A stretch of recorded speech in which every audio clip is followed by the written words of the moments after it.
안녕하세요. 닥터 마린입니다.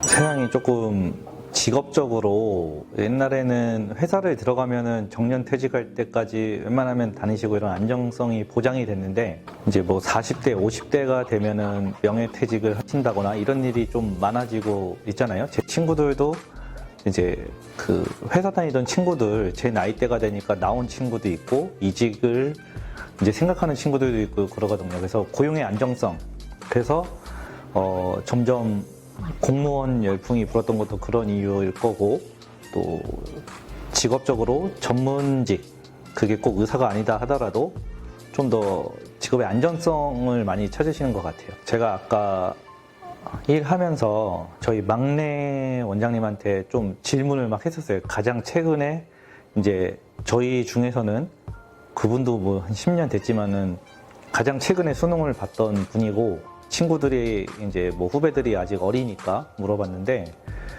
역시 그렇게 대답을 하세요. 좀 안정적인 직업을 찾고 싶었고, 어릴 때부터 부모님이 이제 공부 열심히 해서 의대 가라고 하셨대요. 예. 그러면은 이거는 좀 많은 이제 학생들이나 학생들 중 부모들이 많이 궁금할 것 같은데, 네. 보통 이제 인문계 학교에서 네. 전교 몇 등 정도를 해야 의대를 갈 수 있을까? 역시 아까 그 부원장님은 2등 하셨다 그러더라고요. 근데 그 일반계 고등학교에서 그런 거고, 이제 근데 뉴스에서 한번 본 적이 있는데, 뭐 의대를 어느 고등학교가 많이 보냈나 이거 전국적으로 조사한 게 있는데, 뭐 많이 보낸 학교들은 한 학년에서 100명이 가더라고요. 그래서 오씨 어떻게 100명이 갈 수가 있지? 이런 식으로 생각이 조금 이게 천차만별인 것 같아요. 그래서 학교에서 몇 등을 했냐가 아니라 수능을 봐서 1등부터 보통 한 3,200명 뽑으니까, 그러면 이제 뭐 의대를 안 가시는 분도 있으니까 한 4,000등 안에 들면 되지 않을까 이렇게 생각을 해봅니다. 사인데요. 네. 35살에 네. 대기업에서 이제 그래도 직급도 있는 네. 사람이 저녁마다 이제 공부를 해서 의대에 합격을 했대요. 근데 이게 고민이라고 이제 방송에 나오더라고요. 네. 원장님이라면 어떤 선택을 하실지. 저도 그분 뉴스를 봤는데 그분이 고민하셨던 게, 갑자기 이제 집에서 돈을 버는 분이 안 계시니까, 사모님은 아마 그냥 집에 전업주부이신 걸로 알고 있고, 그거를 합격했다고 말씀드렸더니 좋아한 거보다 그럼 앞으로 어떻게 돈을 누가 벌어, 이런 걱정을 하셨다고 들었는데 맞죠? 그 기사 말씀하시는 거죠? 저는 그렇게 노력해서 합격을 하셨으면 가는 게 맞다고 봐요. 그러니까 학자금이나 이런 거는 뭐 저도 그랬지만 학자금 대출로 충분히 마련할 수가 있는데, 문제는 저도 그 부분 때문에 약간 힘들었었는데, 학교 다닐 때 생활비죠. 결국에는 책도 사야 되고 밥도 먹어야 되고 뭐 이러다 보니까 적지 않은 생활비가 들거든요. 그래서 그 사모님이 걱정하시는 게 어떤 부분인지는 알겠어요. 그런데 과연 이제 35세 들어가셔서 6년, 최소 6년이잖아요. 그럼 41, 42에 나오시면 이제 수련을 받냐 안 받느냐를 또 고민하실 건데, 수련을 다 받는다고 치면 거기다 또 한 5, 6년 들어가면은 47, 8살 되시는 건데, 그때부터 나와서 이제 경제활동을 하시는 거잖아요. 물론 인턴 레지던트 때 월급을 받기는 하지만은, 그분이 직업적으로 만족도가 더 높을 것 같다 생각하면 가시는 것도 좋은 일이라 생각을 해요. 네. 원장님이라면 잠깐의 고비를 넘기더라도 하시는 쪽을 선택하실 것 같다는 말씀이시죠? 저는 가겠습니다.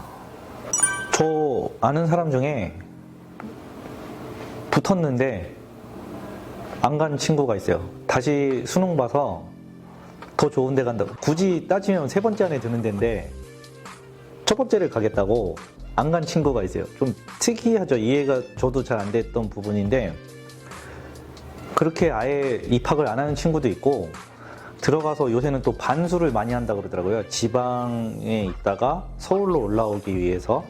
그래서 그것도 물어봤어요. 아까 그 부모님한테 여쭤봤는데, 그 이유가 뭐냐 그랬더니 하향 지원을 좀 많이 한대요. 그래서 약간 자기 점수가 애매할 것 같으면 그냥 일단 붙고 보자 이런 식으로 해서 지방 쪽을 많이 쓰고, 근데 막상 갔더니 내가 이 점수로 조금 배짱 지원을 했으면 서울 쪽 아니면 좀 더 집에서 가까운 쪽 갈 수 있었는데 이런 아쉬움 때문에 이렇게 반수나 재수를 많이 한다고 하시더라고요. 제가 이제 3학년 때까지 한글을 몰랐었고 구단도 4학년 때인가? 그때 알았던 것 같아요. 그러니까 맨날 꼴찌했던 것 같아요. 한글을 읽을 줄 모르니까. 근데 사실 제 딸도 초등학생인데 방목하고 있어요. 자유롭게 살아라 이러면서. 공부를 많이 안 시키고 있는데 본인도 이렇게 조금 노는 걸 더 좋아해가지고. 근데 상대적으로 그 나이 때 공부 많이 하는 친구들이 있는 건 알고 있어요. 근데 앞으로 그 나이 때면 10년 정도를 더 공부를 해야 되는 거잖아요. 중학교, 고등학교 뭐 이런 식으로. 아무리 비싼 학원 다녀도 본인이 의지가 없으면은, 본인이 뜻이 없으면은 이제 뭐 좋은 결과를 내기 어렵다 이렇게 생각하거든요. 저는 뭐 크게 교육받지 않았어도 제가 해야겠다 생각을 해서 하고 싶었고 그 길을 가고 싶었고 그래서 이제 어떻게 또 운이 좋게 이렇게 됐는데 모르겠어요. 그거에 대해서 제가 막 옳다 그르다 얘기하기는 조금 어려울 것 같고 결국에는 본인이 하고 싶어서 해야 또 가서도 후회하지 않고 잘 견딜 수 있지 않나 이렇게 생각을 합니다. 수능이 끝나면은 여러분들 인생이 태양이 뜰 것 같지만 그렇지 않습니다. 들어가면은 한 200번 정도 시험을 보고 거기에서 만약에 60점을 못 넘으면 유급을 당하고 60점 내가 60점 못 넘겠어? 이러지만 60점 못 넘는 친구들 되게 많습니다. 그 의대는 100점 맞아서 1등 하는 게 아니라 한 80점 정도만 맞아도 1등을 할 수 있어요. 그만큼 공부량이 많고 어렵기 때문에.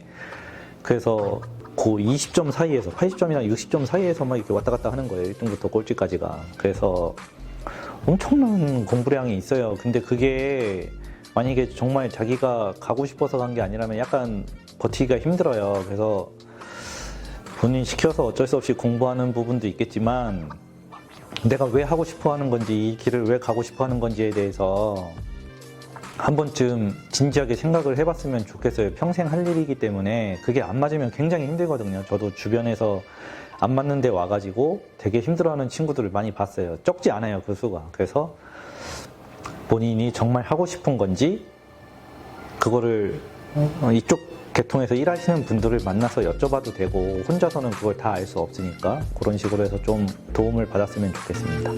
오늘도 여기까지 시청해 주셔서 감사합니다. 구독과 좋아요, 알림 설정 부탁드립니다.